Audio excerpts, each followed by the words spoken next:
What up, y'all? Welcome to the channel.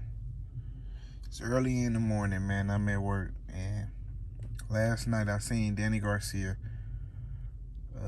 He did an interview with Brian Custer, where Brian Custer asked him what happened in the fight with Errol Spence, and Danny Garcia gave his take. So we gonna touch on that narrative. So first, as y'all come in, y'all smash that like button.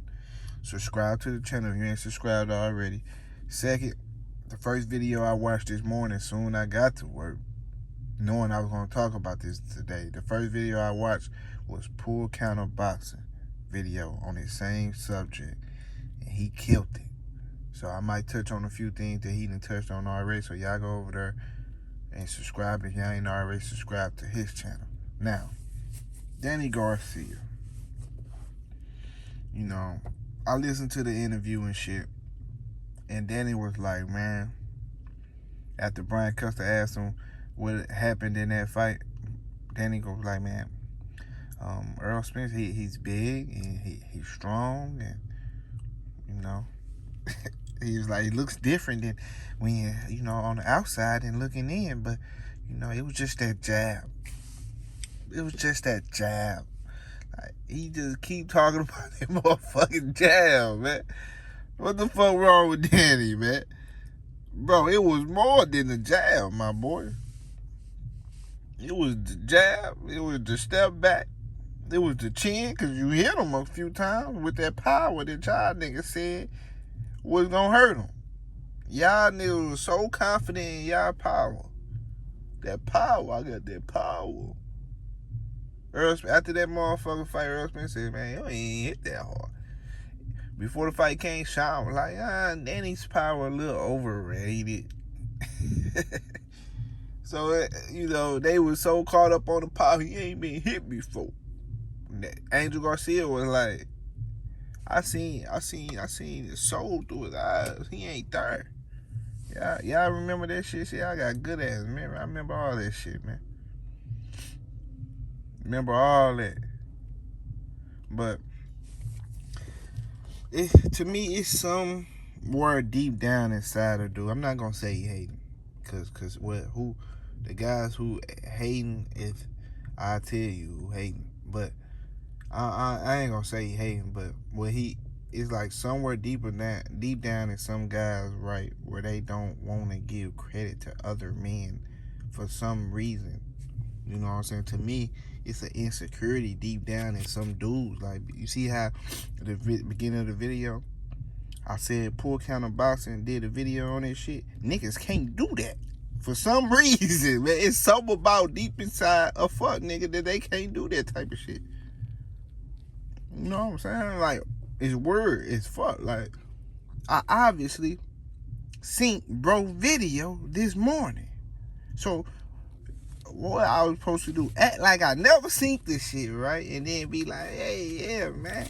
And say some of the same shit he said. That'll be the most fuckboy shit in the world. Even if I didn't fuck with Pool Counter Boxing and I seen his video, I would have said it. That was wrong with these dudes, man. I see these dudes do that same shit, and then they use the same shit of mine on their motherfucking show early in the motherfucking morning and act like they never even seen my shit or never even heard of me. But these be the same dudes that call out boxers for not mentioning them. Word shit. You know what I'm saying? I be seeing the same niggas doing the same shit to my shit. So, to me, it's an insecurity for dudes, for some dudes, you know what I'm saying? Because I can't say all dudes, because it's a lot of niggas who always say, man, I see the real model shit. I'm like, bro, that's real. It's just something that don't need to be even spoken about, because it just, it don't cost nothing, my nigga. It don't even cost a super chat. It don't cost nothing just to keep it 100.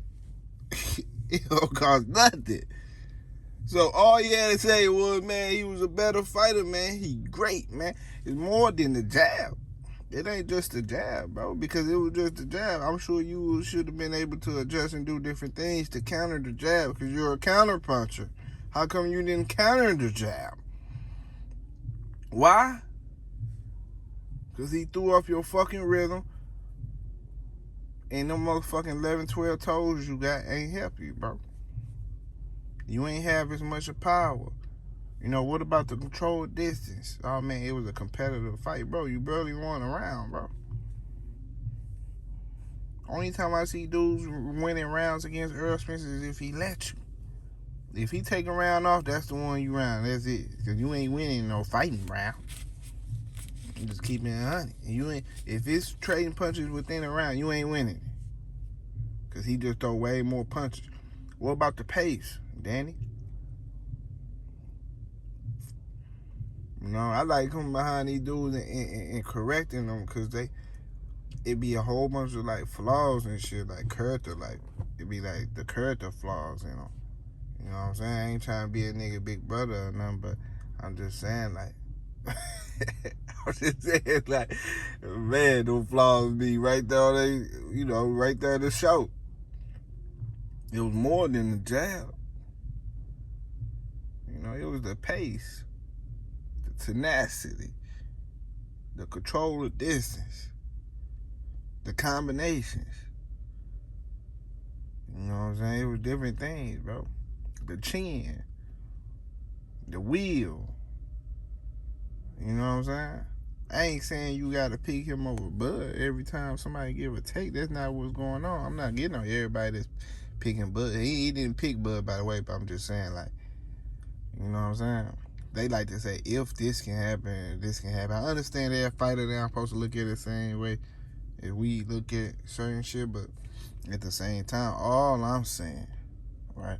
You can have your own pick. You can pick Bud. You can pick Earl. All I'm saying is just keep it 100, bro. Without trying.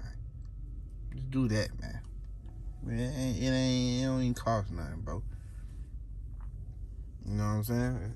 Right after the fight, after Errol Spence beat that nigga almost every round, post press conference, just that jab, that nigga eye swelled in the bitch. His eye almost got stole. Just like Ugas, his eye was almost gone, right? Only thing that nigga could say, that jab. Only thing, what about the motherfucking hooks, nigga? Hit the body side you catch your ass with. What about all that shit? But the only thing you think of is the jab, huh? Niggas crazy, man. What about the boxing technique, the style? But I guess, you know, people love to say, man, what you think you know more than a boxer? I mean, if he knew that fucking much, as you think he know, then well, he should have beat Earl. Then if that's the case, you know what I'm saying? Fuck, if that's the case, he should have beat him then. But guess what? Nah, nigga, because he ain't see what he thought he said. Because one thing I gotta give credit to Mikey Garcia for, because he just retired yesterday. We talked about that in the last video. One thing I gotta give credit for is he inspired the whole I See Something movement. You know what I'm saying? That shit is a whole movement out here. Like, once he seen something, everybody seen something. You know what I'm saying? Then, you know, Danny started seeing something, and then after the fight, he only seen something in one eye. Because the other one was swole. He ended up keeping it by God's grace, but, you know, it was what it was, man. Danny, you got dominated, bro. It wasn't back and forth, bro. It was just pure domination. You know what I'm saying? He beat you every round cleanly. You landed some good shots here and there, and you threw a little cheap shot left hook to the chin when it was at the end of the round. Once the bell rung, he threw a little shot. Errol Spence brushed that shit off the chin. Don't think we forgot about that either, nigga. But yeah, he tried to do a little cheap shot and shit. That shit ain't work. You know what I'm saying? He was frustrated in that motherfucker. He ain't really let his hands go to the last 30 seconds of the 12th round. But it was just that jab, huh? It was that power that was sticking your motherfucking ass that had your ass motherfucking second thinking on throwing a certain shot. Had you lunging and shit.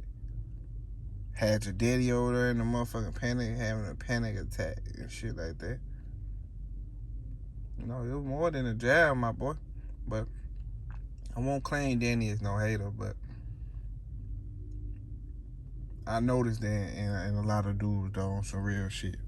You know what I'm saying? They don't like to give credit to other men that they feel like it's weird, man. It's weird with these niggas, man. We ain't built the same. You ain't like me, bro. We ain't the same, bro. If you can't see a nigga doing something, you know what I'm saying, and you fuck with it in your heart, but then your mouth won't let you say it because of that insecurity you got deep down inside. I just want you to know that your bitch see that insecurity also.